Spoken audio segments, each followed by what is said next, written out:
Welcome back to Lilavati classes. और last class में हमने ईस्ट फ्लोइंग रिवर्स शुरू किया था। आज उसी टॉपिक को कंटिन्यू करते हैं। जिन्होंने वो वीडियो नहीं देखी है तो वो जाकर चेकआउट कर सकते हैं, चैनल पर प्लेलिस्ट है रिवर्स ऑफ इंडिया के नाम से। तो चलिए आज की क्लास शुरू करते हैं।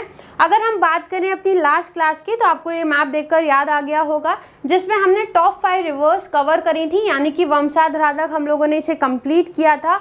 और आज हम जो पढ़ने जा रहे हैं that is about Godavari and Krishna. आप सोच रहे होंगे कि क्यों हम 2 ही रिवर कवर अप करेंगे। देखिए, सारी रिवर्स में अगर हम मेजर रिवर्स की बात करें तो ये आती है गोदावरी, कृष्णा, कावेरी। ये बहुत ही इंपॉर्टेंट रिवर्स हैं और महानदी बहुत ज़्यादा इंपॉर्टेंट है। लास्ट क्लास में हमने एक मेजर रिवर कवर अप करी थी, महानदी। और आज की क्लास में हम क्योंकि सीरीज से चल रहे हैं ताकि आपको याद रहे कि नॉर्थ से साउथ अगर आप ईस्ट फ्लोइंग रिवर्स को अरेंज करें तो वो कैसे होगी। तो आज 2 मेजर रिवर्स की बारी है, दैट इज गोदावरी और कृष्णा। क्योंकि गोदावरी और कृष्णा सिर्फ ज्योग्राफिकल पॉइंट ऑफ व्यू से ही कवर नहीं होती, ये हिस्ट्री के पॉइंट ऑफ व्यू से भी जुड़ती है, एनवायरनमेंट के पॉइंट ऑफ व्यू से भी जुड़ती है, आर्ट एंड कल्चर से भी जुड़ती है। और जब आप इस वीडियो को लास्ट तक देखेंगे तो आपको समझ में आ जाएगा कि कैसे गोदावरी और कृष्णा से अलग अलग सब्जेक्ट्स के एस्पेक्ट में क्वेश्चंस पुट ऑन किए जा सकते हैं। इस वीडियो में आपको गोदावरी और कृष्णा से रिलेटेड सारे फैक्ट्स दिए गए हैं और इनके बाहर से कोई भी क्वेश्चंस अब एग्जाम में पूछा नहीं जा सकता। सारे क्वेश्चंस का कंपाइलेशन है जो आज तक पूछे गए हैं या फिर फ्यूचर में पूछे जाएंगे, वो सारे फैक्ट्स भी यहाँ पर दिए गए हैं। तो लास्ट तक इस वीडियो को जरूर देखें। ये मत सोचिएगा कि सिर्फ गोदावरी और कृष्णा 2 ही रिवर हम यहाँ पर कवर करेंगे, रेस्ट रिवर्स को हम नेक्स्ट क्लास में कवर करेंगे। लेकिन आपको इजी तरीके से और आसान तरीके से याद कराने के लिए हम इसे सेगमेंट्स में डिवाइड कर रहे हैं। तो आज का जो सेगमेंट होगा उसमें हम गोदावरी और कृष्णा को फुल कवरेज के साथ कवर करेंगे, जिसमें सारे एस्पेक्ट से रिलेटेड भी क्वेश्चंस होंगे और साथ साथ प्रीवियस ईयर के क्वेश्चंस भी, और जो क्वेश्चंस बन सकते हैं या पूछे जा सकते हैं इन फ्यूचर एग्जामिनेशंस, वो सारे भी यहाँ पर दिए गए हैं। तो चलिए अब हम शुरू करते हैं। आज की अपनी पहली रिवर से, दैट इज गोदावरी। चलिए, ये है गोदावरी, बहुत इंपॉर्टेंट रिवर है पेपर के पॉइंट ऑफ व्यू से। जैसे हमने नॉर्थ इंडिया की रिवर्स देखी थी तो वहाँ पर गंगा जितनी इंपॉर्टेंट थी, उसी तरह गोदावरी साउथ में बहुत ही इंपॉर्टेंट है। तो चलो अब गोदावरी एक बार देख लेते हैं। इस मैप में गोदावरी दिखाई गई है। आगे जब हम और डिफरेंट मैप्स में गोदावरी को देखेंगे तो ये और अच्छे से आपको क्लियर हो जाएगी। शुरू करने से पहले गोदावरी को और डिटेल में जानने से पहले थोड़े फैक्ट्स इसके बारे में जान लेते हैं। आई होप कि ये फैक्ट शायद आपको पता भी हो, तो एक बार क्विक रिवाइज कर लेते हैं। सबसे पहला फैक्ट ये कि गोदावरी को हम कई तरह के नामों से जानते हैं। जैसे एक बहुत इंपॉर्टेंट नाम है इसका सदन गंगा, या फिर जिसे हम दक्षिण गंगा भी कहते हैं। देखो, साउथ की जो नदी हैं उनको 2 नाम दिए गए हैं। एक गोदावरी रिवर है जिसको नाम दिया गया है दक्षिण गंगा। वहीं एक और नदी अभी हम पढ़ेंगे जिसे हम दक्षिण की गंगा कहेंगे, दैट इज कावेरी रिवर। ठीक है, दोनों में फैक्ट में डिफरेंस देख लीजिए। दक्षिण गंगा का मतलब ये है कि गंगा की तरह ही कोई नदी जो दक्षिण में है, यानी कि जैसे गंगा बहुत प्रोमिनेंट और होली रिवर है नॉर्थ इंडिया की, इसी तरह साउथ इंडिया में भी अगर कोई गंगा की तरह नदी है तो वो कौन सी है? हमारी गोदावरी। इसीलिए इसको क्या नाम दिया है? सदन गंगा या फिर दक्षिण गंगा। वहीं अगर हम दक्षिण की गंगा की बात करें, यानी कि कावेरी नदी की अगर हम बात करें, जिसे हम डिटेल में आगे कवर अप करेंगे, लेकिन दक्षिण की गंगा क्यों कहते हैं कावेरी को? बिकॉज इसीलिए क्योंकि बिल्कुल अगर साउथ ऑफ इंडिया की बात करें, यानी कि बिल्कुल अगर हम साउथ में चले जाएं इंडिया के, तो वहाँ पर अगर क्या कोई नदी है जो बिल्कुल होली है गंगा की तरह, हाँ, तो वो कौन सी नदी है? कावेरी। इसीलिए हम उसको क्या कहते हैं? दक्षिण की गंगा। ओके, तो ये 2 नाम हैं और कई बार पेपर में पूछा गया है कि दक्षिण की गंगा कौन सी नदी है या दक्षिण गंगा किस नदी को कहते हैं। तो अब दोनों बातों को ध्यान रखिएगा। गोदावरी दक्षिण गंगा है और जो कावेरी है वो क्या है? मेरी दक्षिण की गंगा। तो ये तो एक फैक्ट हो गया हमारा गोदावरी नदी को लेकर। साथ साथ अगर हम गोदावरी नदी की बात करें तो ये गंगा की तरह ही काफ़ी लंबी नदी है। जैसे अगर हम इंडिया की सारी रिवर्स को लेते हैं तो कहते हैं कि सबसे बड़ी नदी कौन सी है भारत की? गंगा। वहीं अगर हम साउथ ऑफ इंडिया की बात करें तो सबसे बड़ी नदी जो मेरी आएगी साउथ इंडिया में वो कौन सी है? गोदावरी। इसीलिए भी हम इसको दक्षिण गंगा भी कह सकते हैं। ठीक है, मतलब अगर हम कंपेयर कर रहे हैं गंगा और गोदावरी को तो बहुत सारी चीज़ें मिलती हैं। जैसे वो नॉर्थ में सबसे बड़ी है, वहीं साउथ में सबसे बड़ी नदी कौन सी आएगी? हमारी गोदावरी। तो चलो अब इसके बारे में और थोड़े से फैक्ट्स जान लेते हैं। सबसे पहला फैक्ट, अगर हमें कोई भी नदी पढ़नी है तो दो चीज़ें उसकी पता होनी चाहिए, जैसे कि वो कहाँ से ओरिजिनेट हो रही है और कहाँ पर जाकर उसका एंड हो रहा है, या वो कहाँ पर अपना माउथ बनाती है। एज हमें पता ही है कि ईस्ट फ्लोइंग रिवर्स जब हम पढ़ रहे हैं तो सारी रिवर्स अपना माउथ कहाँ बनाएंगी, जाकर कहाँ बनाएंगी, जल्दी से बोलो, बे ऑफ बंगाल में, यानी कि बंगाल की खाड़ी में। तो चलिए अब इसका उद्गम देख लेते हैं, यानी कि ये कहाँ से निकलती है। तो अगर हम गोदावरी के उद्गम की बात करें तो देखो बहुत सारे उद्गम हैं, ठीक है, अलग अलग। अगर मेजर पॉइंट से कोई पूछ रहा है आपसे कि गोदावरी कहाँ से निकलती है, स्टेट बता दीजिए, तो आप सिंपल कह सकते हैं महाराष्ट्र में नासिक से ये निकलती है। ओके, कोई अगर आपसे माउंटेन पूछ रहा है कि किस पर्वत या किस पहाड़ से वो निकलती है, तो आप कह सकते हैं वो कहाँ से निकलती है, ब्रह्मगिरी माउंटेन, यानी कि ब्रह्मगिरी पर्वत आप उसे कह सकते हैं।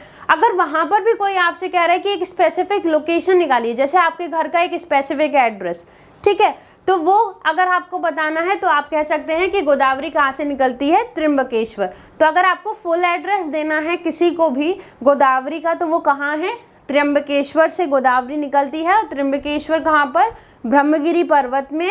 और ब्रह्मगिरी पर्वत कहाँ, वेस्टर्न घाट्स, और वेस्टर्न घाट्स का कौन सा हिस्सा, जो महाराष्ट्र में आ रहा है, यानी कि नासिक में। ठीक है, तो ये क्या हो गया, देखो एक तरह से पूरा एड्रेस हो गया जहाँ से हमारी गोदावरी निकलती है। चलो, तो ये तो इसके उद्गम की बात हुई, और एंड हमें पता ही है कि ये कहाँ जाएगी, बंगाल की खाड़ी में। अब अगर हम इसकी लेंथ देखें, क्योंकि लंबी है तो लेंथ भी पता होना चाहिए, दैट इज़ 1465 किलोमीटर्स की इसकी लंबाई है पूरा। अब इतनी लंबी नदी है, भारत की अगर हम नदियों की बात करें तो दूसरी सबसे बड़ी नदी है ये, इंडिया की सेकंड लॉन्गेस्ट रिवर है अगर हम गंगा के बाद बात करें, और इसीलिए हम इसे वृद्ध गंगा भी कहते हैं। ठीक है, अब इतनी बड़ी चीज़ है, इतनी बड़ी लेंथ में है, तो इसे थोड़ा थोड़ा बांट देंगे और उसको तरह से इसके बेसिन यानी कि इसके कैचमेंट एरिया को पढ़ेंगे। तो अगर हम गोदावरी के रिवर बेसिन की बात करें, यानी कि गोदावरी नदी के द्रोणी की अगर हम बात करें, तो उसे हम 3 पार्ट में बांटते हैं। तो चलो अब मेरे साथ इसका रिवर बेसिन समझते हैं, और रिवर बेसिन समझने के साथ साथ ही हम इसकी सहायक नदियों को भी देखेंगे। चलिए, इस मैप में हम गोदावरी समझेंगे पहले कि गोदावरी कैसे फ्लो कर रही है, यानी कि किस किस रूट से कहाँ से निकलती है, ये तो हमें पता चल गया। कौन कौन से स्टेट में जाएगी, पहले तो हम ये देखेंगे।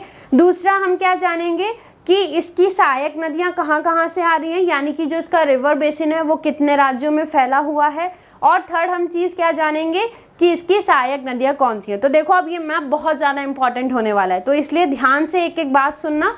तो चलो सबसे पहले शुरू करते हैं गोदावरी से ही। तो गोदावरी कहाँ से निकलती है, जल्दी से बोलो, कहाँ से निकलती है, त्र्यंबकेश्वर से, यानी कि महाराष्ट्र में निकलती है। तो ये वाला मैप आपको समझ में आ रहा होगा, ये महाराष्ट्र है, ठीक है, वहीं पर ये क्या है हमारा तेलंगाना, और अगर हम इसे काट दें तो ये क्या आ जाएगा, मेरा आंध्र प्रदेश वाला पार्ट आ जाएगा। ठीक है, ये है Orissa and this is Chhattisgarh. चलो अगर हम बात करें इसकी, तो ये गोदावरी आ रही है मेरी, ठीक है, गोदावरी जो रेड लाइन से दिखाया गया है, this is your main river, that is Godavari. और आखिर में आकर ये अपना पूरा रूट ट्रैवल करते हुए बंगाल की खाड़ी में क्या बना रही है, डेल्टा बना रही है। ठीक है, अब बात करें अगर हम इसके और क्लियर करने के लिए इसके स्टेट्स को, हम नेक्स्ट स्लाइड पर मूव ऑन जब करेंगे तब आपको पता चल जाएगा कि और कौन कौन से इसके रिवर बेसिन में स्टेट्स आते हैं।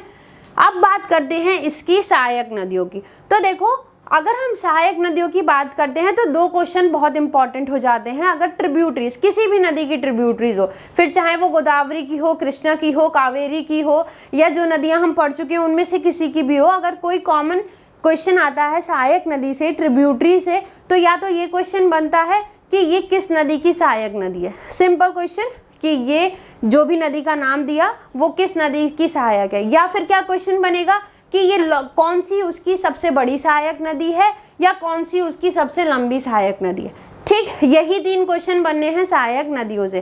तो अगर हम गोदावरी नदी की बात करें और इसकी सबसे बड़ी सहायक नदी और सबसे लंबी सहायक नदी, 2 अलग अलग चीज़ हैं, बड़ी और लंबी, यानी कि लार्जेस्ट और लॉन्गेस्ट। तो अगर हम गोदावरी के रिस्पेक्ट में बात करते हैं तो देखो लार्जेस्ट ट्रिब्यूटरी की अगर हम बात करें, यानी कि सबसे बड़ी सहायक नदी की अगर हम बात करें गोदावरी की, तो वो क्या है, प्राणहिता नदी। वहीं अगर हम लंबी सहायक नदी की बात करें कि कौन सी गोदावरी की सबसे लंबी सहायक नदी है, लॉन्गेस्ट ट्रिब्यूटरी है, तो वो क्या है, मंजरा।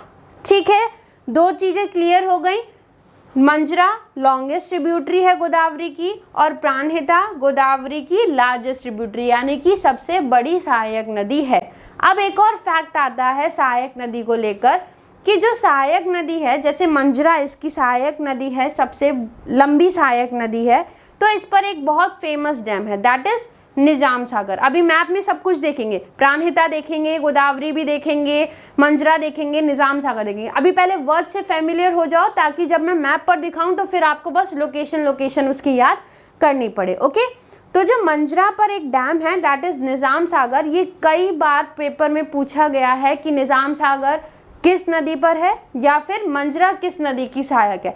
इस तरीके से ये क्वेश्चंस पुट ऑन किए गए हैं, तो बहुत अच्छे से ध्यान से सुनिएगा। चलो अब प्राणहिता और मंजरा और निजाम सागर को देखते हैं। ठीक है, गोदावरी हमने देख ली है, ठीक, और क्लियर आगे हो जाएगा। अब बात करें अगर हम किसी भी नदी की सहायक, तो दो तरह की सहायक आती हैं, एक जो से लेफ्ट तरफ से मिलती हैं, दूसरी जो से राइट साइड से ज्वाइन करती हैं। तो इसकी ट्रिक पता ही हमें, हमारे लेफ्ट वाली जो होंगी, अगर हम नदी की तरफ डायरेक्शन में खड़े हो जाएंगे, जिस तरह नदी चल रही है, तो लेफ्ट वाली उसकी लेफ्ट ट्रिब्यूटरीज होंगी और हमारा राइट की जो होगा वही उसकी राइट ट्रिब्यूटरीज होंगी। तो अगर हम सबसे पहले गोदावरी की लेफ्ट ट्रिब्यूटरीज की बात करें तो वो क्या क्या आती है, पहले एक बार नाम देख लेते हैं। पेनगंगा, वर्धा, वेनगंगा, प्राणहिता, देन इंद्रावती, शबरी। ओके, ये हैं सारी उसकी लेफ्ट ट्रिब्यूटरीज। वहीं अगर हम मेजर राइट ट्रिब्यूटरी की बात करें तो वो क्या है, मंजरा। ठीक, वही मंजरा जिसपे निजाम सागर डैम लोकेटेड है। ओके, चलो, तो अगर हम, अब ये तो बात हो गई इसकी सहायक नदियों की, लेकिन सहायक नदियों में एक ट्रिक दे रही हूँ जो अच्छे से याद करिएगा।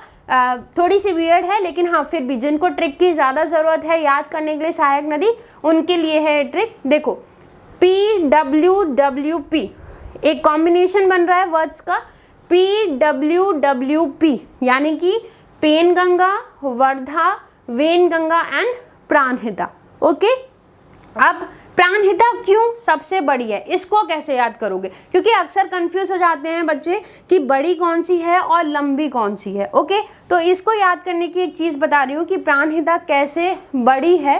देखो, प्राणहिता नदी जब बनती है ना तो इसमें बहुत सारी नदियों का पानी आता है और वो सब किसकी सहायक है, गोदावरी की सहायक है। जैसे सबसे पहले पेनगंगा आती है और वर्धा नदी में मिल जाती है। ओके, पेनगंगा किस में मिल जाती है, वर्धा नदी में। जैसे ट्रिक क्या है, PWWP, तो P किस में मिला, W में मिला। ओके, फिर जब P और W मिल जाते हैं तो W आगे जाता है और W फिर एक और W से मिलता है, यानी कि पेनगंगा वर्धा में मिलने के बाद जो कंबाइंड फ्लो इनका बनता है उसे हम वर्धा के नाम से जानते हैं। और फिर ये वर्धा किस में मिल जाती है, वेनगंगा में जाकर मिल जाती है, यानी कि W किस में मिल गया, W में। ओके, अब जब W में मिल जाता है तो वो वापस से क्या बना लेता है, P बना लेता है, दैट इज प्राणहिता नदी। यानी कि वर्धा और वेनगंगा जब जाकर एक दूसरे में मिलती हैं तो जो उनका कंबाइंड फ्लो बाहर निकलता है उसे हम किस नाम से जानते हैं, प्राणहिता नदी के नाम से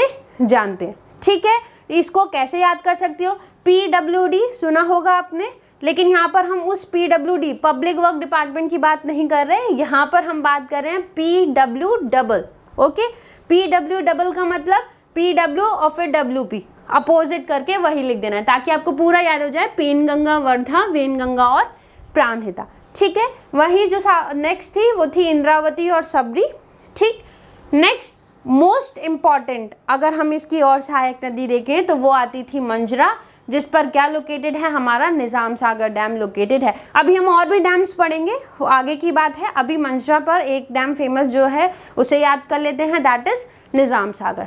ठीक है जी, इतना समझ में आ गया, सहायक नदी समझ में आ गई। अब देखो हमने अपना कहाँ पर छोड़ा था, ये सारी मैप शुरू करने से पहले हम कहाँ पर थे, गोदावरी के रिवर बेसिन की बात कर रहे थे, यही बात कर रहे थे। और हमने कहा था क्योंकि ये लंबी है तो इसके बेसिन को भी हमने 3 पार्ट्स में बांट दिया। अब मैं वही रिवर बेसिन आपको समझाती हूँ। चलो, अब आपको नाम फैमिलियर हो गए ना सहायक नदियों के, तो अब मैं जब नाम बोलूँगी कि यहाँ से यहाँ तक का इसका ये है, यहाँ से यहाँ तक का ये इसका रिवर बेसिन है, तो और अच्छे से आपको समझ में आएगा। चलिए, अगर हम इसके रिवर बेसिन की बात करें, यानी कि जिसमें इसकी सहायक नदियाँ भी आ जाएंगी मेन रिवर के साथ, तब हम इसके रिवर बेसिन को 3 पार्ट्स में बांटते हैं, एक अपर, दूसरा मिडिल और थर्ड आता है हमारा लोअर। ओके, अगर मैं इसके अपर रिवर बेसिन की बात करूं तो वो मेरा शुरू होता है इसके सोर्स से, यानी कि त्र्यंबकेश्वर या ब्रह्मगिरी माउंटेन आप कह सकते हैं, और वहाँ से चलता है, ये पूरा फ्लो करता है और वहाँ तक चलता है जहाँ पर इसकी पहली सहायक नदी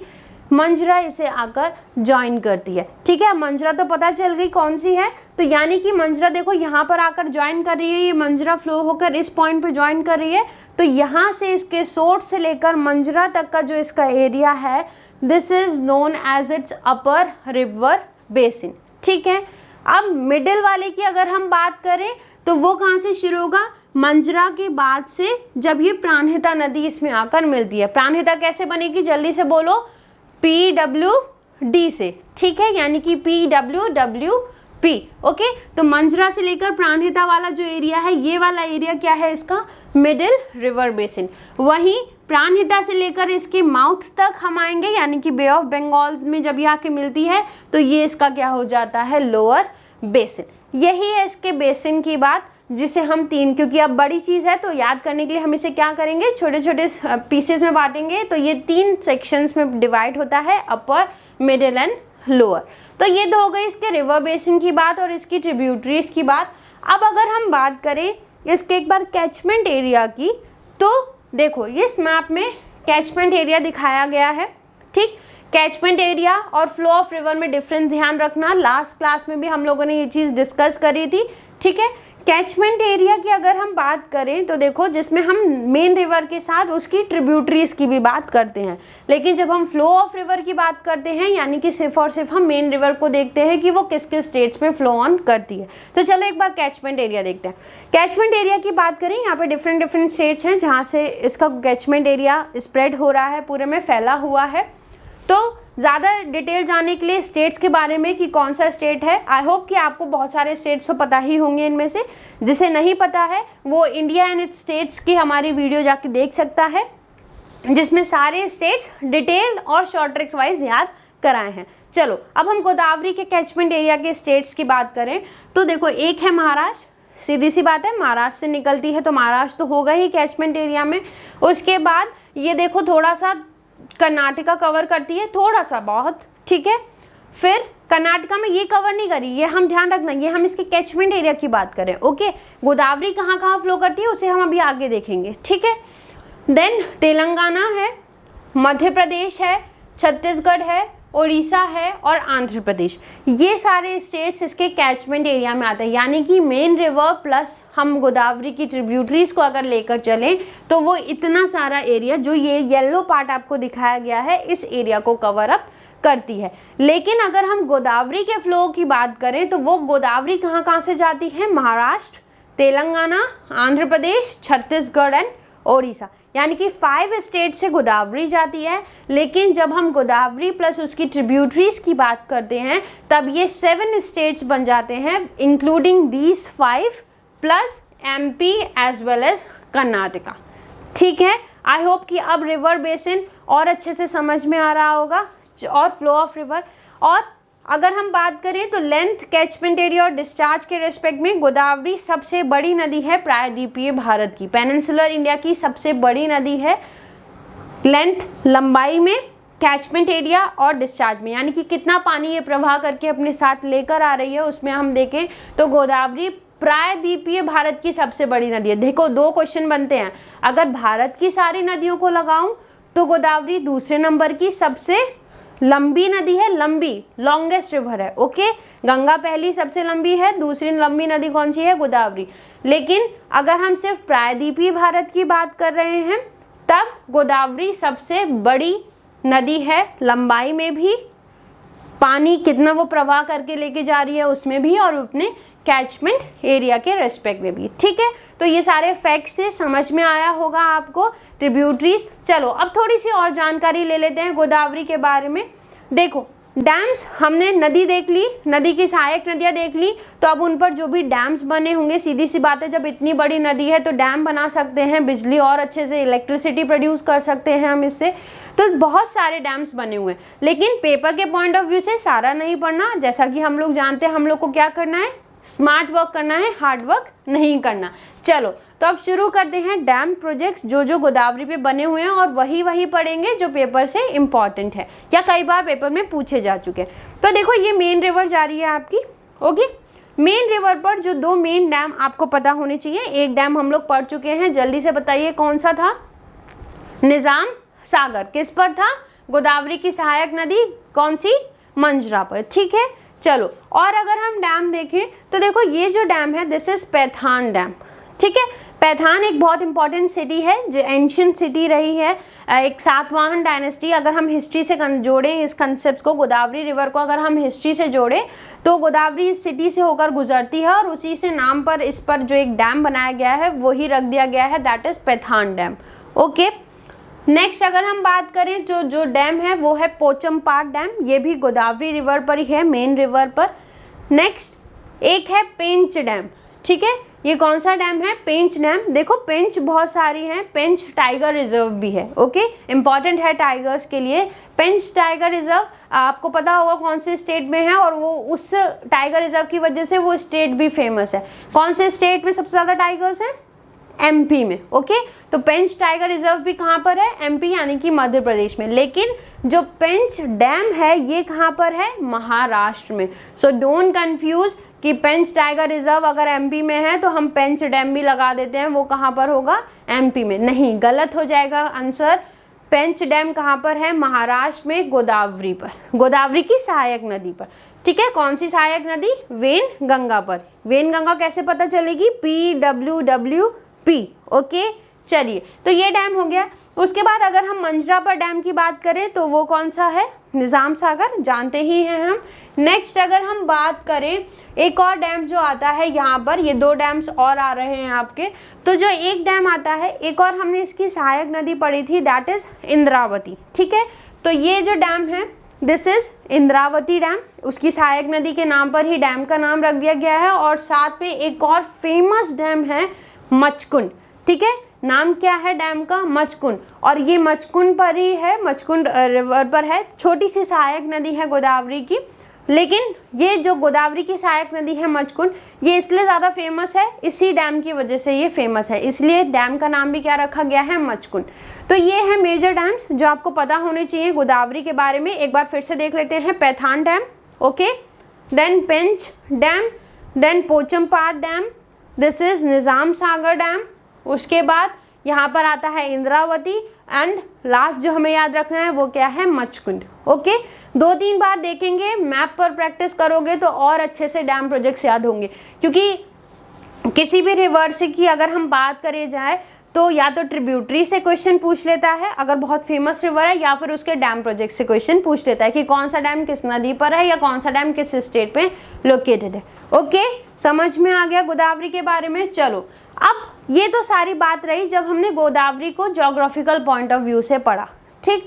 अगर ज़रूरी नहीं है कि खाली गोदावरी ज्योग्राफी के पॉइंट ऑफ व्यू से ही पेपर में पूछी जाए, हो सकता है वो इसे एनवायरनमेंट पॉइंट ऑफ व्यू से जोड़ दे, हो सकता है वो इसे हिस्टोरिकल पॉइंट ऑफ व्यू से जोड़ दे। तो चलो अब इसी बेसिस पर थोड़े फैक्ट्स और देख लेते हैं गोदावरी के बारे में, जो कई बार पेपर में पूछे भी जा चुके हैं, और नहीं अगर पूछे गए हैं तो होप्स हो कि अब इन फ्यूचर क्वेश्चंस इन पर बन सकता है, ठीक है। तो ध्यान दीजिएगा। चलो सबसे पहले अगर हम बात करें कृष्णा गोदावरी बेसिन, अभी हम कृष्णा रिवर पढ़ेंगे गोदावरी के बाद ही।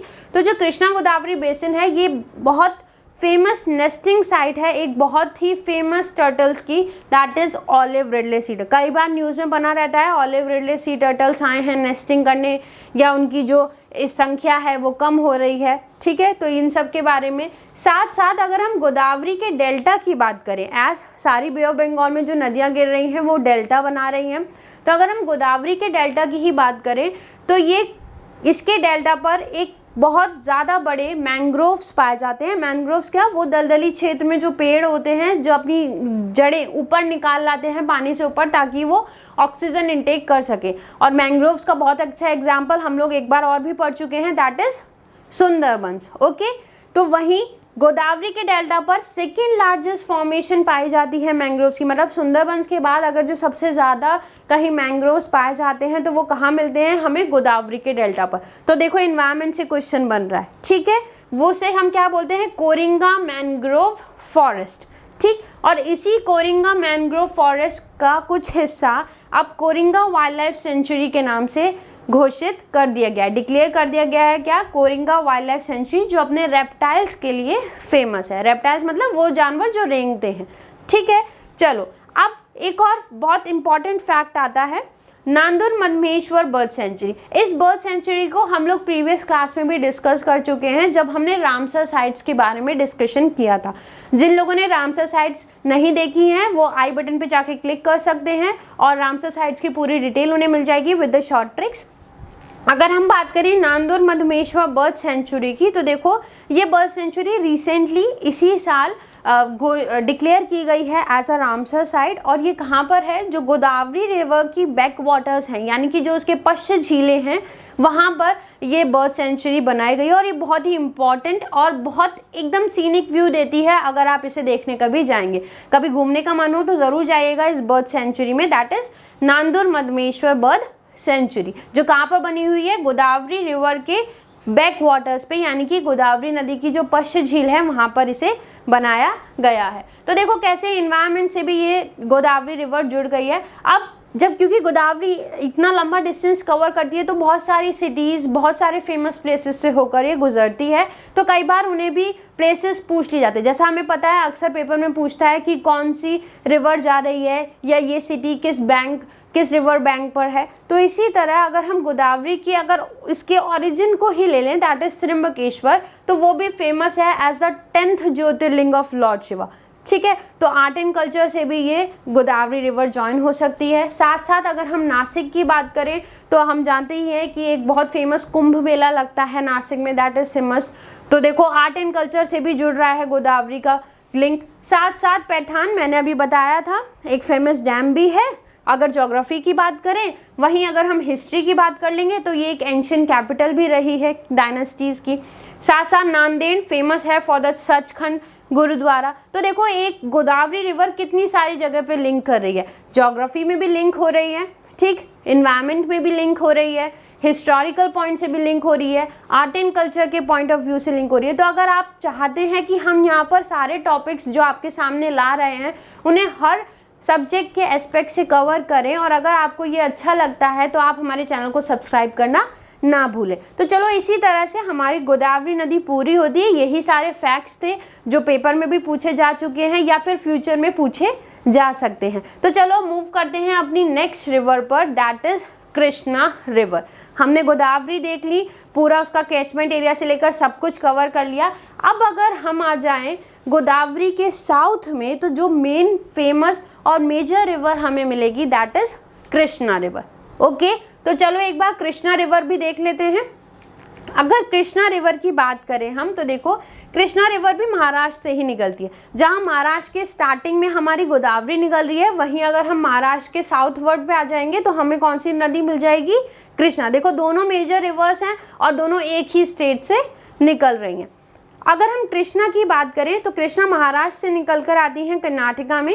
कर्नाटका के बाद ये आंध्र प्रदेश होते हुए लास्ट में बे ऑफ बंगाल में गिर जाती है। ये तो मैंने आपको ब्रॉडली एक रूट समझाया है, अभी डिटेल अभी हम आगे देखेंगे, ठीक। साथ साथ कुछ इसकी फेमस ट्रिब्यूटरीज भी हैं, जैसे भीमा है, तुंगभद्रा है, मूसी है, और भी बहुत सारी हैं जिन्हें अभी हम आगे डिस्कस करेंगे, ठीक है। तो ये तो एक ओवरव्यू हो गया कि गोदावरी कैसे कैसे आ रही थी, और ऐसे ही हमने क्या देख लिया कि कृष्णा रिवर मेरी कहाँ से स्टार्ट हो रही है और कैसे कैसे फ्लो करती हुई लास्ट में डेल्टा बनाती हुई बे ऑफ बंगाल में गिर रही है। तो चलो आप मेरे साथ क्या देखेंगे कि कृष्णा रिवर कहाँ से ओरिजिनेट होती है। यही फर्स्ट इंपॉर्टेंट क्वेश्चन बनता है किसी रिवर को भी लेकर। चलिए अगर हम कृष्णा रिवर की बात करें तो जैसे मेरी गोदावरी कहाँ से निकल रही थी? त्र्यंबकेश्वर से। तो इसी तरह मेरी जो कृष्णा रिवर है वो कहाँ से निकलती है? महाबलेश्वर से।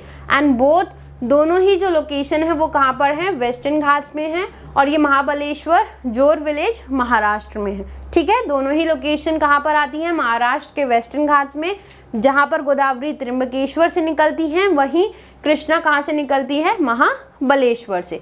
अब अगर हम इसके एक बहुत इंपॉर्टेंट फैक्ट की बात करें तो ये कि ये 4th बिगेस्ट रिवर है in terms of water inflows and river basin area, यानी कि कितना पानी ये लेकर आ रही है और इसका कैचमेंट एरिया कितना बड़ा है, उस टर्म्स में अगर हम बात करें तो ये भारत में जितनी भी नदियां बहती हैं उसमें से चौथे नंबर पर आती है। और इससे पहले जो नदी आती है वो कौन सी है, first is Ganga, second Godavari और ब्रह्मपुत्र। यहाँ पर इस बात से कंफ्यूज मत होइएगा, क्योंकि अभी हमने देखा कि गोदावरी की अगर हम बात कर रहे थे तो Godavari river basin area length के रेस्पेक्ट में क्या थी, सबसे बड़ी नदी थी, लेकिन वो तब थी जब हम केवल और केवल प्रायद्वीपीय नदियों की बात कर रहे थे। अगर हम ओवरऑल सारी रिवर्स की बात करें इंडिया में तो गोदावरी सेकंड नंबर पे आ जाती है, फर्स्ट पर गंगा, थर्ड पर हमारी ब्रह्मपुत्र है और फोर्थ जो सबसे बड़ी नदी आ जाती है वो कौन सी है, हमारी कृष्णा रिवर। चलिए अब हम ये देख लेते हैं कि कौन कौन से स्टेट्स में फ्लो करती है। जैसे गोदावरी 5 राज्यों से होकर बहती थी, ये महाराष्ट्र, कर्नाटका,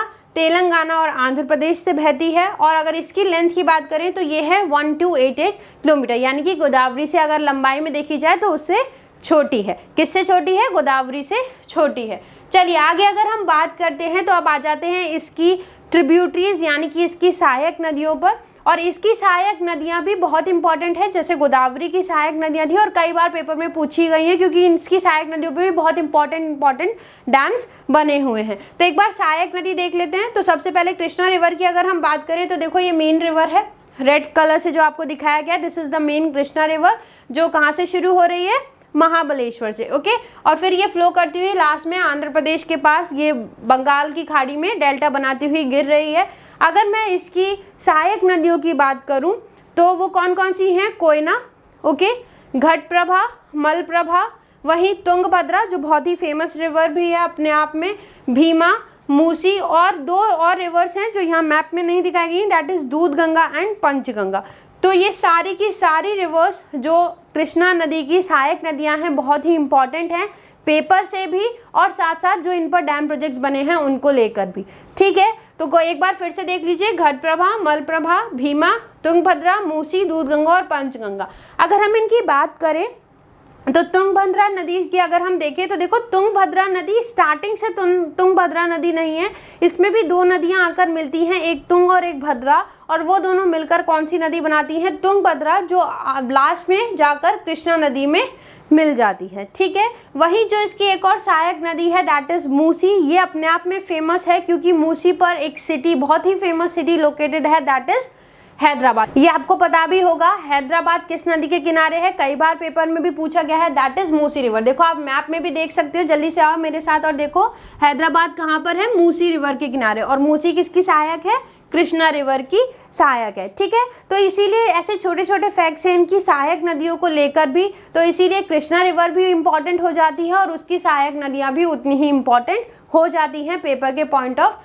व्यू से। आगे अगर हम बात करें कुछ फैक्ट्स लेकर, जैसे अभी हमने इसकी सहायक नदी पढ़ी, तो सहायक नदी पढ़ने के बाद एक क्वेश्चन जो दिमाग में आना चाहिए वही, जैसे गोदावरी में हमने देखा कि कौन सी सबसे बड़ी है या कौन सी उसकी लंबी नदी है, सबसे सहायक सबसे लंबी नदी है, अगर हम उसकी बात करें तो देखो जो लार्जेस्ट ट्रिब्यूटरी की बात करूं, मतलब कृष्णा नदी की सबसे बड़ी सहायक नदी की अगर हम बात करें तो वो है तुंगभद्रा।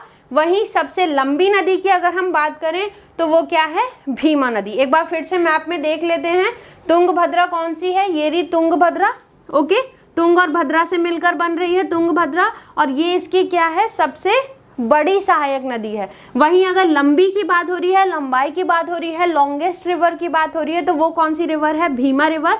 एक नीचे से जुड़ रही है, दूसरी ऊपर से, यानी कि एक लेफ्ट है और दूसरी राइट बैंक ट्रिब्यूटरी है। जो राइट वाली है यानी कि जो तुंगभद्रा है वो क्या है, इसकी लार्जेस्ट ट्रिब्यूटरी है, सबसे बड़ी सहायक नदी है। वहीं भीमा जो इसे लेफ्ट बैंक से ज्वाइन करती है वो इसकी सबसे लंबी सहायक नदी है। ठीक है, फैक्ट समझ में आ गया सहायक नदियों को लेकर। अब बात करें तो हैदराबाद हमने देख लिया, मूसी नदी के किनारे पर है। साथ साथ और भी बहुत सारे फैक्ट्स हैं और बहुत सारे शहर हैं जो कृष्णा नदी पे लोकेटेड हैं, जैसे कि महाबलेश्वर है, अमरावती, श्रीसालम, विजयवाड़ा, ये सब हिस्टोरिकल पॉइंट ऑफ व्यू से भी बहुत ज़्यादा इम्पॉर्टेंट हो जाते हैं। तो इन सारे सिटीज़ को भी याद रखिएगा, क्योंकि इससे भी क्वेश्चन बन सकता है कि कौन सा शहर किस नदी के किनारे है, ऐसे क्वेश्चंस पुट ऑन किए जा सकते हैं। चलिए अब अगर हम बात करें मेजर डैम प्रोजेक्ट की, जो बहुत इंपॉर्टेंट बन जाते हैं अगर हम किसी की इंपॉर्टेंट नदी की सहायक नदियां पढ़ लें, तो उसके बाद जो अगला क्वेश्चन बनता है रिवर को लेकर, तो बनता है उस पर जो डैम प्रोजेक्ट्स बने हुए हैं। डैम प्रोजेक्ट्स की अगर हम बात करें इस पर, तो देखो अलमट्टी डैम है, श्रीशैलम प्रोजेक्ट है, नागार्जुन सागर है, साथ साथ भीमा डैम है जो इसकी सहायक नदी भीमा पर बना हुआ है, प्रकाशम बैराज है, तुंगभद्रा डैम है। तो ऐसे बहुत सारे फेमस डैम्स हैं। यहाँ पर मैंने कुछ मेजर आपको दिखाए हैं जो आपको पता ही होने चाहिए। तो ये सारे डैम्स भी पेपर के पॉइंट ऑफ व्यू से बहुत इंपॉर्टेंट है और कई नहीं बहुत बार ये पूछे जा चुके हैं पेपर में कि अलमट्टी डैम किस नदी पर है, नागार्जुन सागर कहाँ पर है, किस स्टेट में है या कौन सी नदी पर है। ठीक है, तो इस तरीके से डैम से क्वेश्चन भी पूछा जा सकता है। चलिए और अगर थोड़े से फैक्ट देखें, जैसे हमने गोदावरी को अलग अलग एस्पेक्ट से कवर किया था, तो अब कृष्णा नदी की बारी है। तो चलो कृष्णा को अगर हम बात करें कृष्णा की, तो इस पे भी बहुत सारी वाइल्ड लाइफ सेंचुरीज और टाइगर रिजर्व्स हैं, यानी कि एनवायरनमेंट से भी ये रिवर लिंक करती है। कौन कौन सी वाइल्ड लाइफ सेंचुरीज हैं या टाइगर रिजर्व्स हैं, अगर हम उनकी बात करें तो देखो एक बहुत फेमस है, that is Nagarjuna Sagar Srisailam tiger reserve. Okay, बहुत ही फेमस टाइगर रिजर्व है। वहीं पर एक भद्रा वाइल्ड लाइफ सेंचुरी जो अपने आप में फेमस है, ग्रेट इंडियन बस्टर्ड सेंचुरी। तो ऐसी बहुत सारी wild life sanctuaries national parks located हैं। सो आज की क्लास के लिए इतना ही, जिसमें हमने गोदावरी और कृष्णा रिवर को फुल एस्पेक्ट के साथ कवर किया है, हर सब्जेक्ट के एस्पेक्ट से भी देखा कि इन्वायरमेंट से ये नदी कैसे लिंक होती है, हिस्टोरिकल पॉइंट ऑफ व्यू से कैसे से क्वेश्चंस पुट ऑन किए जा सकते हैं। सो आई होप कि आपको ये वीडियो अच्छा लगा हो। आप हमें लाइक करें, शेयर करें, सब्सक्राइब करें, साथ साथ फॉलो भी कर सकते हैं फेसबुक, ट्विटर और टेलीग्राम पर, जिसका लिंक नीचे डिस्क्रिप्शन बॉक्स में दिया गया है। और अपनी नेक्स्ट क्लास में हम अपनी रिमेनिंग लास्ट जो ईस्ट फ्लोइंग रिवर्स हैं उन्हें कवर अप करेंगे। Till then take care, good bye.